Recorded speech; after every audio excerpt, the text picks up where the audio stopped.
Umaga po sa lahat, welcome po kayo sa ating gawain. Ang iyong banglingkod ay dito po sa Barangay Kupang, Antipolo, Rizal. Dito po tayo na sa 29.1 ng mga awit. Aking babasahin. Purihin ninyo si Yahweh, mga nilikha sa kalangitan.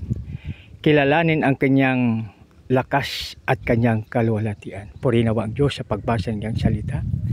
Mga kaibigan, huwag natin kalimutan purihin ang ating Panginoon sa pagising natin sa umaga. Mga lilikha sa kalangitan, ibig sabihin lahat po tayo. No? Tapos kilalanin ang kanyang lakas at kanyang kaluwalhatian. Yung kanyang kaluwalhatian ay ating kilalanin. Kaya tayo ay nag-worship. No? Ibig sabihin pagising po natin sa umaga, napakaganda na pag tayo ay awit ng papuri, papasalamat at pagsamba sa Kanya. Dahil nilikha niya ang lahat ng bagay bago tayo likhain. Kaya mapalad po tayo, mga kaibigan. God bless us all.